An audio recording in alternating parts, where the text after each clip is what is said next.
जिला की राजपारा थाना पुलिस ने ब्लाइंड रॉबरी के मामले को सुलझाया। पुलिस के हाथ नहीं था कोई भी सुराग। पुलिस ने सीसीटीवी के आधार पर अहम कड़ी को जोड़ा। लूट के मामले को सुलझाते हुए दो बदमाशों को दबोचा। बीते 14 जुलाई को बदमाशों ने चाकू से गोदकर की थी लूट। दोनों आरोपी पहले से कई मामलों में रहे हैं शामिल। दोनों की गिरफ्तारी के साथ राजपार पुलिस ने दो मामले भी सुलझाए। आरोपी अपने नशे की आदतों को पूरा करने के लिए इस तरह की वारदात को अंजाम देते थे। 14 जुलाई को पीएस राजपार्क में एक इन्फॉर्मेशन मिला है कि 22 साल का एक लड़का जो मंगलपुरी रेलवे स्टेशन के पास में था, उसको किसी ने चाकू मार के पेट में उससे 1200 रुपये छीना गया था। तुरंत हमारा पुलिस वहाँ पे पहुंची है और अपना इन्वेस्टिगेशन जो भी कार्रवाई है उसको शुरू किया। इस दौरान हमें पता चला है कि वहाँ पे कोई सीसीटीवी अवेलेबल नहीं था और राजपाक पुलिस को कोई लीड नहीं मिल रहा था।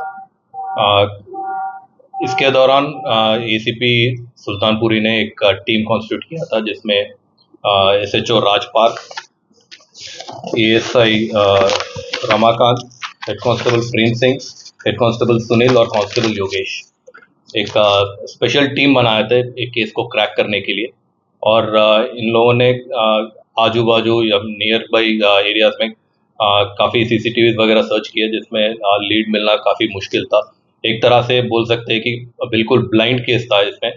तो इस टीम ने अपना इंटेलिजेंस नेटवर्क एक्टिवेट किया था, काफ़ी इन्फॉर्मर्स को पता किया था, अप्रोच करके पूरा इंसिडेंट को एक पूरा री इंजीनियर किया, बैकवर्ड लिंकेज पूरा इस्टेब्लिश करके इनको फाइनली दो लड़के इनमें से आइडेंटिफाई किए गए थे, अमन अलियास टांट और मोनू अलियास मोहित।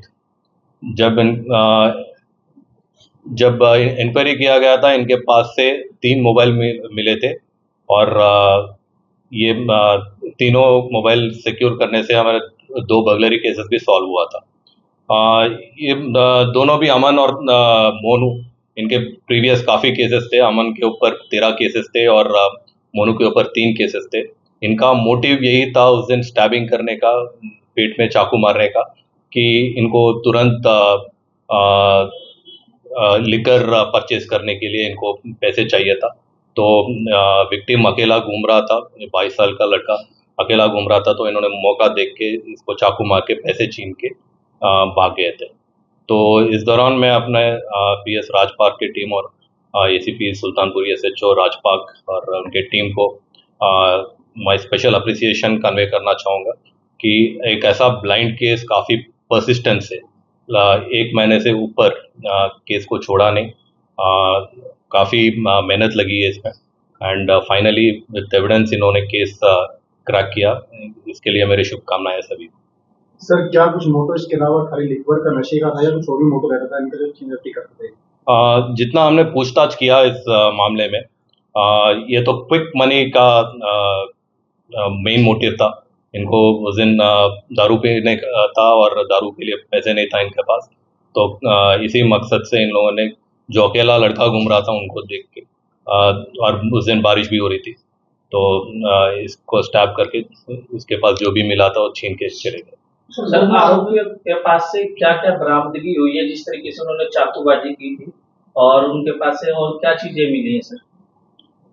जैसे बोला गया था, जब इनका सर्च किया गया था, इनके पास से 3 मोबाइल सिक्योर हुए थे, जिसके 2 केसेस ऑलरेडी पीएस राजपार्क में दर्ज हुई थी और उसका सीसीटीवी फुटेज मिला है जिसमें दोनों लड़के क्लियरली जो घर था उसके आसपास घूम रहे थे, तो इसका भी एविडेंस मिला। वो तीनों मोबाइल सीज हुआ। हमारे 2 बर्गलरी केसेस भी सॉल्व हुए रॉबरी की इसके साथ साथ। पकड़ा कहाँ से? जो हमारे इन्फॉर्मेशन मिला है उसके दौरान हम लोगों ने वहाँ पे ट्रैप प्ले किए थे, ट्रैप प्ले करके वहाँ पे पकड़े थे। सर, दोनों का फैमिली बैकग्राउंड क्या है? दोनों लड़के स्कूल ड्रॉप आउट है। अमन जो है 10th ड्रॉप आउट है और मोनू जो है 8th क्लास ड्रॉप आउट है। सर, क्या अन्य वारदातों में और भी लोग इनमें शामिल होते हैं क्या, या खाली ये दोनों ही वारदातों में शामिल होते हैं? ये कोई नेटवर्क ऑफ क्राइम तो नहीं है, ये क्विक मनी के लिए जो दो लड़के आपस में इनके पहले भी केसेस रह चुके हैं, हैबिचुअल क्रिमिनल्स है। सर अन्य थानों में केसेस हैं इनके या खाली राजपाट में? नहीं, बाकी थानों में भी, आसपास वाले थानों में भी इनका केसेस है। ठीक।